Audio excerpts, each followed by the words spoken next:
কোরবানি ঈদ চলে আসছে, তাই গরুর জিহ্বা খেতে হবে, রান্না করতে হবে, কেমন করে পরিষ্কার করে নিতে হয় সেটাও ভালো করে জানতে হবে।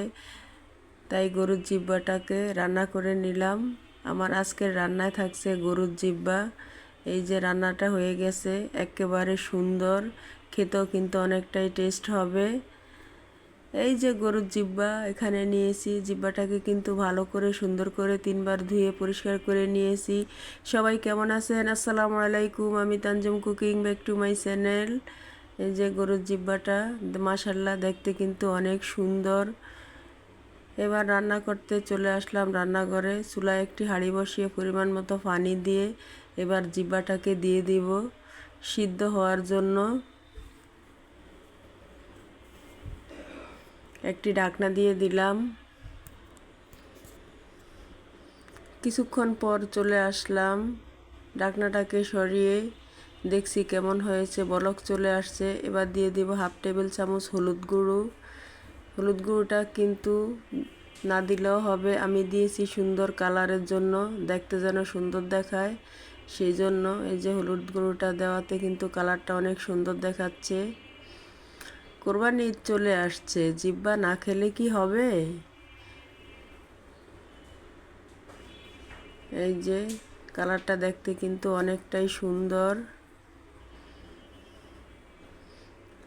জিহ্বাটা সিদ্ধ হয়ে গেছে, এই যে আমি আপনাদেরকে খুরসুন দিয়ে দেখিয়ে দিচ্ছি।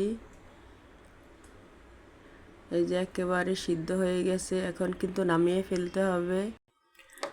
এই যে জিহ্বাটাকে এবার কিন্তু পরিষ্কার করে নিব। আপনারা চাইলে চাকু দিয়ে পরিষ্কার করে নিতে পারেন, আমি কিন্তু চাকু দিয়ে করব না, আমি কিন্তু বটি দিয়েই করব। আমার কাছে বটি দিয়েই করতে অনেক বেশি ভালো লাগে। এই যে পরিষ্কার করে ছোট পিস করে নিয়েছি। এত ছোট ছোট পিস করলেই কিন্তু রান্না করলে কিন্তু অনেকটাই মজা হবে, মশলাও ঢুকে যাবে। এর চেয়ে বড় পিস করলে কিন্তু ভিতরে সাদা থেকে যাবে, খেতে টেস্ট হবে না, মশলাও ঢুকবে না। এবার চলে আসলাম রান্না করতে। চুলায় একটি হাঁড়ি বসিয়ে এবার আমি এগুলোকে হাত দিয়ে সব মাখিয়ে দেব। চুলাটা কিন্তু অফ আছে। পেঁয়াজ কুচি দিয়ে দিলাম পরিমাণ মতো, আদা বাটা পরিমাণ মতো, রসুন বাটা পরিমাণ মতো, হলুদ গুঁড়ো পরিমাণ মতো, মরিচ গুঁড়া পরিমাণ মতো। এবার এগুলোকে ভালো করে হাত দিয়ে মাখিয়ে নিব। আমি কিন্তু হাত দিয়ে মাখিয়েই বসাবো রান্নাটা। এবার দিয়ে দিব জিহ্বাগুলো। এভাবে কিন্তু রান্না করলে খেতে অনেকটাই টেস্ট হবে। আপনারা বাসায় ট্রাই করে দেখতে পারেন, এভাবে হাত দিয়ে মাখিয়ে রান্না করে খেলে কিন্তু জিহ্বাটার টেস্ট দ্বিগুণ বেড়ে যাবে। এবার এগুলোকে ভালো করে হাত দিয়ে মাখিয়ে নেব, যাতে মশলাটা ভালো করে জিহ্বাটার গায়ে লেগে যায়। এবার দিয়ে দেব জিরার গুঁড়ো পরিমাণ মতো, গরম মশলার গুঁড়ো পরিমাণ মতো। আমি কিন্তু এখানে ধনে গুঁড়ো ব্যবহার করি না।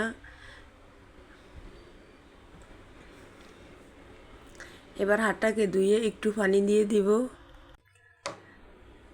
এবার 2 টুকরো দারচিনি, 4টা এলাচ দিয়ে দিব একটু জয়ফলের টুকরা, যাতে সিদ্ধটা ভালো করে হয়ে যায়। এবার দিয়ে দিব পরিমাণ মতো তেল।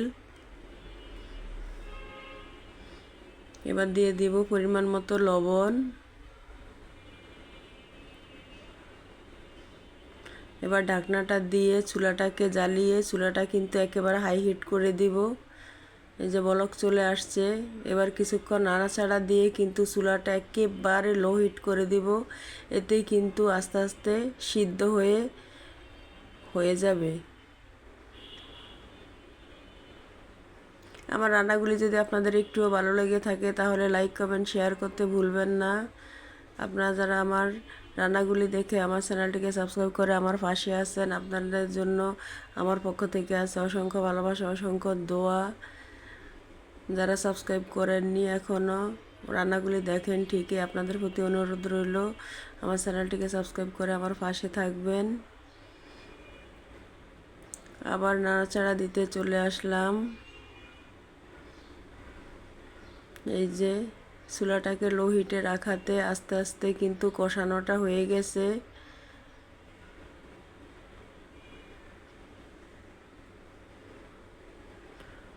চুলাটা কিন্তু আমার এখনো লো হিটে আছে।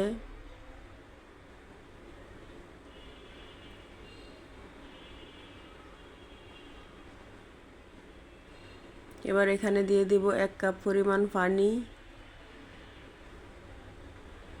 এর বেশি কিন্তু দিতে হবে না, এতেই কিন্তু রান্নাটা হয়ে যাবে।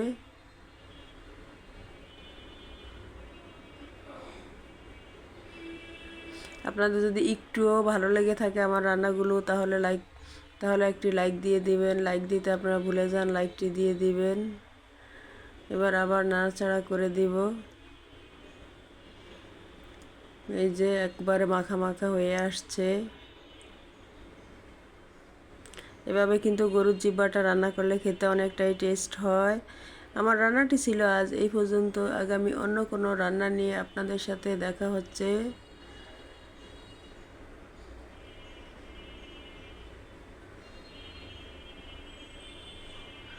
সে পর্যন্ত সবাই ভালো থাকবেন, সুস্থ থাকবেন। আল্লাহ হাফেজ।